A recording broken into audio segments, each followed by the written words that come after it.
All right, let's start with free agent pitchers right now. Maybe we'll get a little lucky. Who knows? You never know. But remember, today begins the posting scenario of, how do you pronounce his name? Yamamoto, who, of course, is the big starter from Japan. Everybody thinks he's got great stuff. No, he's not that big. He's only 5'10", but Senga's done a nice job. We all know these Japan pitchers have translated pretty well. So I'm assuming that he will be very, very good. Everybody has scouted him feverishly, and there's obviously the great need for starting pitching. You know, you got to do the six-man rotation, get the ball only once a week, so there are some things that you don't love. But, I mean, he's got good stuff. There's such a dearth of pitching in Major League Baseball. His free agency scenario will be very, very interesting here as we begin. Whatever it might be in the next 3-4 weeks, we'll get a deal done with him. Obviously, the Dodgers need a pitcher. We talked to Bill Shaken about that yesterday. They're very much in the mix. You know, the Yankees, despite the comments that annoyed the agent, I'm sure that Brian Cashman soothed that over. You know the Yankees. He saw him pitch live. Yankees are always interested in players from Japan. The Mets seem to be in the mix there, too. This is after they signed Senga. Everybody thinks he's going to be a big starter. I mean, it's hard to get a big pitcher like this. So we shall see who makes the move there. With the lack of pitching in the sport, I would think you'll see somebody overpay, but I think he has a chance to be pretty good. So that is free agent pitcher number one. The posting has begun. Number two, of course, you know how that works. You got to have the highest post, and if you do that, team takes the money, then you can negotiate with the pitcher. Number two, of course, is the scenario with Blake Snell. He, of course, is the NL Cy Young Award winner. He won an American League Cy Young Award winner, so it's not very often you have a two-time Cy Young Award winner being available as far as the free agent scenario is concerned. And he's not that old, and he's pitched well in a big game. He doesn't give you a lot of innings. He's only going to give you 6 innings at max on a day-in, day-out basis. Now, he throws a lot of pitches. You know, his control is a little suspect. He throws a lot of pitches. Some of it is him. Some of it is managers who get him out of these games way too soon. Who can forget Kevin Cash in Game 6 of the World Series? It's a perfect example. But Snell is available. He's not afraid of the big moment. He went to San Diego. He was effective, pitched well in Tampa. Now, listen, Mr. Boras is his agent, and, we know he's unbelievable with his clients. So it's probably going to take a while, and it's going to cost you a fortune. You have to, he's had a Tommy John already. You have to figure if that's worth it. But again, with the lack of pitch, and maybe San Diego would, although it sounds like their payroll has to be cut from 300 to 200, and with Peter Seegler's passing, I'm not sure where they stand. We'll get a little feel on that a little later, but I don't know. Maybe San Diego is still in the mix there, but Blake Snell is available, and he would be somebody that I would trust in a big spot. Is he an ace per se? He's sort of a 1A more than an ace. I wouldn't want to necessarily have him be the guy who takes the ball in Game 1, but he'll take the ball in a playoff series. Now listen, you're going to have to overpay to get him. He's a lefty, which you like. He's not afraid of the big moment, which you also like. He does throw a million pitches.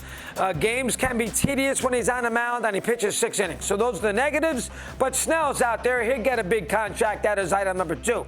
Item number 3 is Jordan Montgomery. He's another big pitcher, and he pitched very, very well in this postseason. A lot of us underrated, obviously, Montgomery when he was traded from the Yankees. He did a good job in St. Louis, and he was absolutely superlative with the Rangers. He was very, very good in a big game. He pitched very well in those big spots against whether it be Tampa or the Orioles. Later on against Houston, and then, of course, down the road here against the Diamondbacks. He's a lefty, not afraid of the big game. He's a guy who not afraid to pitch long innings as well. It sounds like the Red Sox might be interested. Red Sox need a pitcher in the worst way. We've already discussed that. I am sure Texas would think about re-signing him, too.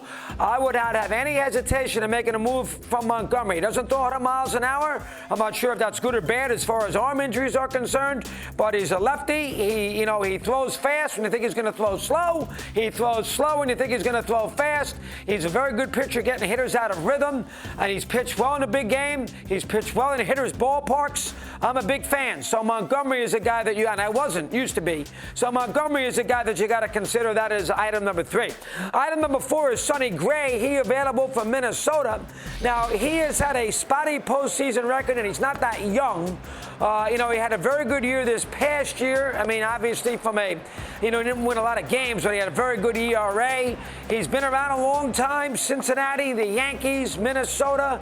Do I love him? No. But on the right team, think Atlanta, on a team like that is not going to sit there and throw him to the wolves and sort of put him in that middle of their rotation, which the Braves could do with Strider and Fried, I think he'd be perfect. I don't know what he's going to ask for. He loved and he signed a deal to go to Minnesota originally, so he's not necessarily looking to break the bank.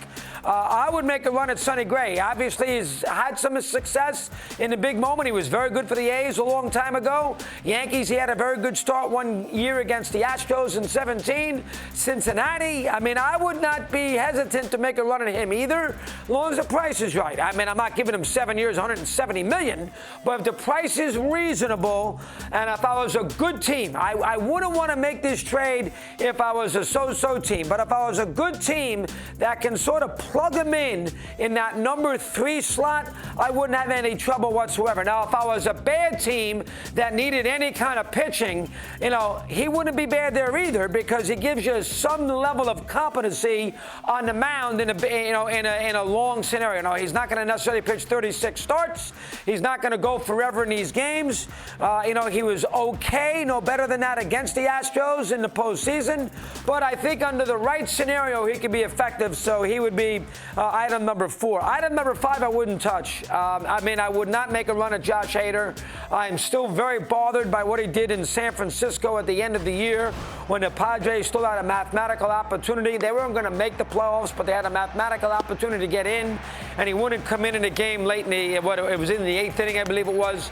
He wouldn't come in a game to help them win a ball game against the Giants. That, to me, that's an absolute no-no. And I know he was good for the Padres a year or so ago when they made their postseason run, but I'm not going near that. He's a guy that doesn't want to pitch the 8th inning. He didn't go in the 8th inning against Harper there in Game 5 for the Padres in Philadelphia when Harper hit that home run. We all killed Melvin for that. Maybe it was Hader who didn't want the ball in the bottom of the 8th inning. He got the ball in the bottom of the 8th inning once against Freddie Freeman in Milwaukee when they played the Braves in a Game 4 and gave up a home run. Maybe that's it. But I am not having anybody on my team who, when the manager wants to give him the ball to save a game, I don't care if it's April 5th. I don't care if it's October 5th. I don't care if you're out of contention, in contention. I don't care if it's snowing out. If the manager wants me as a closer to get an extra out or two in the 8th inning to help the team out and to help my bullpen out and help a starting pitcher out, I'm taking the ball. And Hader, from all reports, did not in San Francisco. And to me, as a GM or a president or an owner, he ain't on my team. I know he's got good stuff, and I know he's been okay in big games. I'm not sitting there and saying that, but I don't want that kind of guy on my team. I want him thinking team first, not himself first in free agency, so that bothers me, so I'd say no on him. We know about Snell, 6 innings. It's going to cost you a lot. Have to wait and see. Montgomery, I like him. Maybe not cost as much as Snell. I like that. Sonny Gray, if you plug him in with the right rotation, can be effective. And, of course, the kid from Japan's got a chance to be really good. You got to understand it's a 6-man rotation. They pitch once a week, but it's probably worth your investment. That's where we begin with the free agent pitchers. Maybe 1 or 2 will get signed here by tomorrow night or Thursday and Thanksgiving. Here's Alana. She joins us here on our busy program on this Tuesday afternoon. Miss Rizzo, how are you today?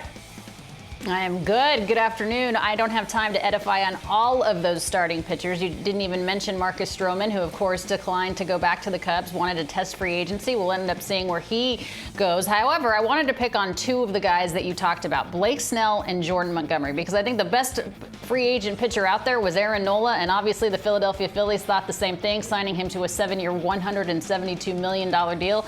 So he is off the market. But I like Blake Snell, obviously a 2-time Cy Young Award winner, also won with the Rays in 2019. Here's my only question, though, when it comes to Blake Snell.